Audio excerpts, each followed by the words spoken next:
Good morning বন্ধুরা, আশা করি সবাই ভালো আছো। আমিও ভালো আছি। আজকে অনেক দিন পরে আবার ভিডিও নিয়ে আসলাম, যেহেতু এই পিকনিকের ভিডিও দেওয়ার পরে আমি আর ভিডিও আপলোড করা হয় না, যেহেতু এই কদিন তোমাদের দাদা ভাইয়ের বহু শরীর খারাপ ছিল আর এগুলা ভিডিও ছিল আগের ভিডিও, সেটাই আমি আজকে পোস্ট করছি। তা আশা করি সবাই ভালো আছো। এই যে সকালবেলা তো দেখতেই পারলেন যে আমি সব কিছু কাজ সেরে পূজাটা দিয়ে নিয়েছি। এখানে ছেলেকে আগে রুটি করে দিচ্ছি, যেহেতু ছেলের স্কুল খুলে গেছে আর আজকের থেকে ছেলে স্কুলে যাবে, তার জন্য এই যে ছেলের জন্য রুটি করা হচ্ছে। ছেলেকে রুটি চুটি বানিয়ে ছেলেকে দিয়ে দিব। এখন রুটি খেয়ে স্কুলে যাবে, যেহেতু অনেক দিন বাদে আজকে স্কুলে যাচ্ছে, তো তার জন্য মনটা একটু খারাপ। কি করব, উপায় নেই। তা ছেলে তো এখন পুরো রেডি হয়ে এখন ছেলে স্কুলে যাচ্ছে। তারপর তোমাদের দাদা ভাই কতগুলো সবজি বাজার নিয়ে আসছিলো আসার টাইমে, তাই সবজি বাজারগুলো এক এক করে সব তুলে নিচ্ছি, যেহেতু সিজিল করে না নিলে রাঁধতে একটু প্রবলেম হয়ে যাবে, তার জন্য ভাবছি আগে সিজিল করে নিই সব সবজিগুলো। আর এক এক করে সব প্লাস্টিকে বেঁধে রাখলে, ফ্রিজে রাখলে জিনিসগুলো অনেক দিন ধরে তাজা থাকে। তার আমার তো সবজি সব গুছানো হয়ে গেলো কমপ্লিট।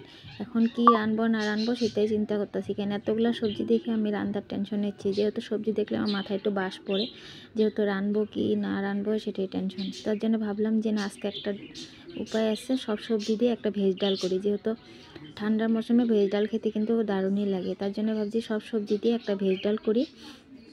তা এখন দেওয়ার মধ্যে কি কি দিব সেটাই ভাবছিলাম। সব আবার টুকরাগুলো এক এক করে সব বাইর করে নিলাম, দেখি কি কি দেওয়া যায়। তার মধ্যে দিলাম এই যে অর্ধেক একটু বেগুন, অল্প ছিম, মটর, অল্প ধনেপাতা, মূলো, গাজর, ফুলকপি, বিনস আর কাঁচা লঙ্কা। এই কয়টা দিয়ে আর একটু সঙ্গে একটু আলু দিলে আরও ভালো হয়, সেটাও পারলে দিয়ে দিব অল্প একটু দিয়ে। তারপর ভাবছি একটা ভেজ ডাল করব। তা রান্নার মধ্যে আর বেশি কিছু আইটেম করব না, এই কটাই করবো। আর তো বিহু আসতেছে, আপনাদের ওখানে কার কার ঘরে কীরকম পিঠা বানানো হচ্ছে অবশ্যই কমেন্টে জানাবেন। আমি এবার আশা করি যে আমি মনে হয় এবার পিঠা চিঠা কিছু বানাবো না, কেন কি আমার একটু হাতের প্রবলেম আছে, এটার জন্য আমি এবার ভাবছি বিহুতে এবার পিঠা চিঠা কিছু করব না। দেখা যাক, যতখানি পারি করলে শেয়ার করব আপনাদের কাছে, আর যদি না করি সেটাও শেয়ার করব, করলেও শেয়ার করব। তারপরে এই যে সব সবজি মবজি কেটে তারপরে এই যে এক এক করে সবজিগুলোতে ডালগুলাতে ভাজে নিলাম। আর ডালটার মধ্যে মুগ ডাল দিয়েছি, পাঁচফোড়ন, আদা আর শুকনো লঙ্কা সম্বাদ দিয়ে ডালটা ভেজে নিয়েছি। ভেজে নিয়ে তারপর সবজিগুলো এক এক করে সব ভেজে নেওয়ার পরে রান্নাটা হয়ে যাবে। আর গতকালকের অল্প সয়াবিন ছিল, সেটাও রেখে দেবো গরম করে।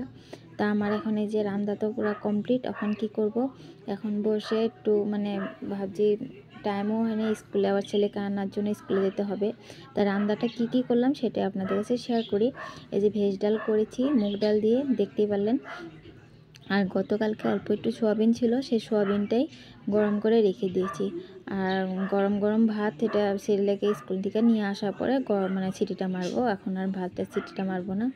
তো আজকে রান্নার মেনুতে এই দুইটা আইটেমই রইলো, আর বেশি কিছু করলাম না, কেন কি আবার দেখি পরে যদি ছেলে ডিম সিম খাইতে চায়, অবশ্যই ডিম সিম একটা আমলেট করে দেবো। তা আজকের মতন রান্না এটুকুই। তারপরে এই যে আমি এখন ভাবছি কি করব, বসে থেকে ছেলেরও টাইম হয়নি, ভাবছি একটা কমলা লেবু একটা নিয়ে ভাবছি একটা বসে বসে এখন টাইম পাস হবে না, তার জন্য ভাবছি একটা অরেঞ্জ নিয়ে সেটাই খেতে থাকি। তা এই যে ঠান্ডার মৌসুমে এরকম কিন্তু কমলা খেতে কিন্তু খুবই দারুণ লাগে। আর আপনাদের কার কার ভালো লাগে অবশ্যই কমেন্টে জানাবেন। আমার কিন্তু খুবই ভালো লাগে কমলা লেবুটা। তা ওরকম তো এখন রোদ্রু নেই, তার জন্য ভাবছি ঘরে বসে বসে একটা কমলা লেবু খেয়ে তারপরে যে এখন ছেলেকে আনার জন্য রেডি হয়ে নিলাম। আর আজকে একটু ওয়েদারটা ঠান্ডা ঠান্ডা, তার জন্য ভাবছি এই যে গরম কাপড়ের এই কুর্তিটা পরে নিয়েছি, কেমন লাগছে অবশ্যই জানাবেন। তারপরে এই যে এটা পরে এখন যাব ছেলেকে স্কুলে আনার জন্য।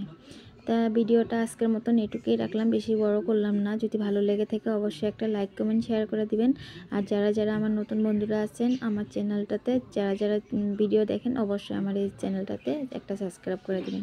ঠিক আছে বন্ধুরা, আজকের মতন এটুকুই। এই যে ছেলেকে নিয়ে এখন ঘরে যাচ্ছি, ভিডিওটা আর বেশি বাড়ালাম না, পরে আবার দেখা হচ্ছে, বাই।